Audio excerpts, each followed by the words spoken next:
사람을 만나고 사랑에 빠지고 함께 걷게 되는 건 너무도 자연스러운 일이라고요. 아침 햇살처럼 갑자기 내리는 소나기처럼 누구도 막을 수 없는 일처럼 말이에요. 그래서 우리는 사랑 앞에서 기꺼이 어리석어집니다. 상처받을 걸 알면서도 마음을 내어주고 끝을 알 수 없는 감정 속으로 스스로 걸어 들어가죠.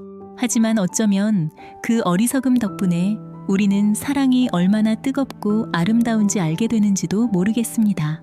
오늘은 사랑 때문에 울고 기다리고 또 결국은 사랑을 통해 성장했던 사람들의 이야기를 함께 들어보려 합니다.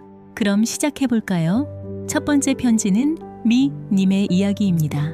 처음부터 우리는 애매한 관계였어요. 서로 좋아하고 있다는 걸 알면서도 아무도 먼저 사랑이라고 말하지 못했죠. 그런데 어느 순간부터 우리는 연인처럼 가까워졌고 저는 점점 더 그 사람에게 마음을 열게 됐어요.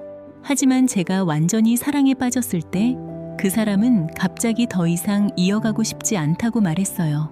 싸운 것도 아니고 서로 미워한 것도 아니었는데 말이에요.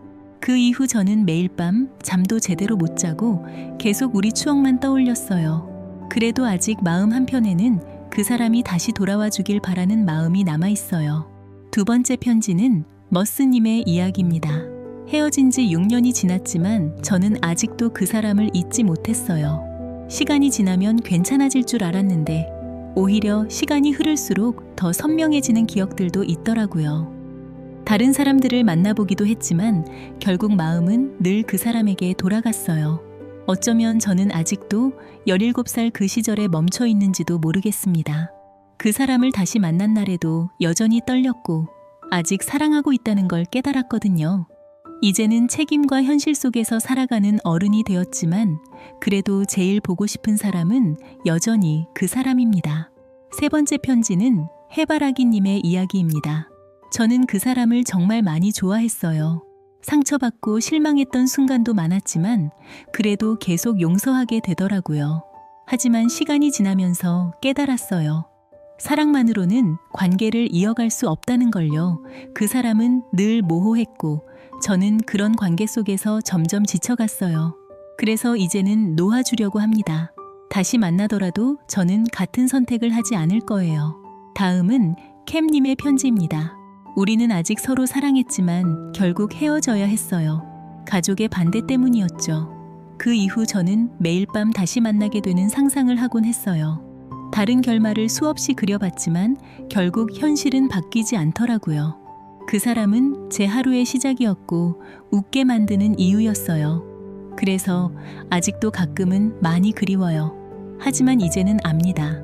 모든 사랑이 꼭 끝까지 이어져야만 의미 있는 건 아니라는 걸요. 비록 함께하지 못해도 진심으로 사랑했던 기억만은 사라지지 않으니까요. 마지막 편지는 칸님의 이야기입니다. 예전에는 그 사람이 제 전부라고 생각했어요. 작은 다정함 하나에도 큰 의미를 부여했고 끝까지 믿고 싶었죠. 하지만 결국 그 사람은 과거를 잊지 못했고 우리 관계도 그렇게 끝나버렸어요. 그때는 정말 많이 힘들었지만 지금은 조금 알 것 같아요. 누군가의 상처가 다른 사람을 아프게 하는 이유가 되어서는 안 된다는 걸요. 그리고 사랑은 혼자만의 노력으로 지켜지는 게 아니라는 것도요. 아마 우리 모두 한 번쯤은 사랑 때문에 어리석어졌던 적이 있었을 거예요.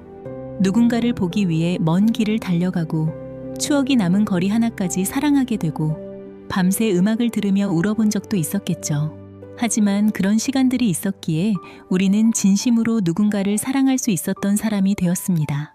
지금 사랑 때문에 아파하고 있는 여러분도 언젠가는 알게 될 거예요. 그 시절의 마음이 결코 헛된 건 아니었다는 걸요. 오늘도 여러분의 마음이 조금은 따뜻해지길 바랍니다.